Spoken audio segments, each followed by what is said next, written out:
orientation is an existential question. You can't answer it other than in a perspectival and a participatory way. And so I would like us to do what we have done. I'm open to emergence. I have ideas and arguments, but I really want to follow the logos on this about like it. I've posed the question and I'll shut up. And I think all I wanted to say was, I think I'm agreeing with you, Guy. I think the question is a way of trying to explicate and articulate both a comportment within this corner of the internet, but I was also add a tension in it. I think a creative tension, a tonos, but yes. So I want to name just a couple of things to maybe get this going. So the two dimensions, the vertical and the horizontal. When I think about what about these dialogues works, is that they have a narrative structure that is spontaneous.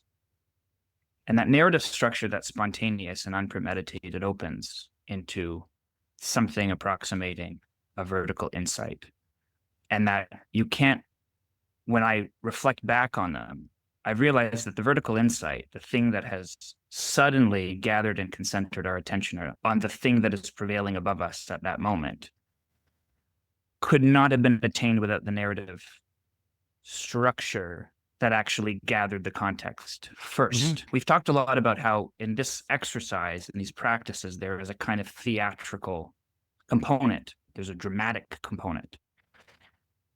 And I think that the more time that goes on and the more we do this, both informally when we fall into it and formally when we structure it, I have this hunch that the thing that consistently gathers people to it, the thing that adheres people together, is the narrative structure that emerges in the relationships as they're developing in real time. And the development of the relationships between us, which in effect took place in real time, live, so to speak, became inseparable from the emergence of the insight or insights or series of insights and the orientation.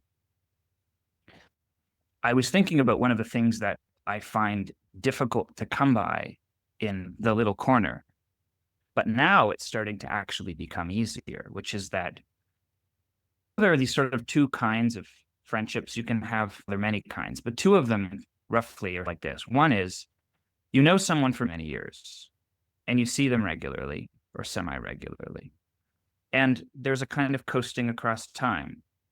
And you have a lot of shared history. There are so many events that you have in common that you can return to. You have memories together, and those memories anchor the relationship and give it texture, and they give it significance. Even if you can't talk in depth with one another, that shared history together gives you a co-orientation that you can return to, and that becomes the foundation of the relationship itself. That has independent value, even if it's missing all kinds of other things.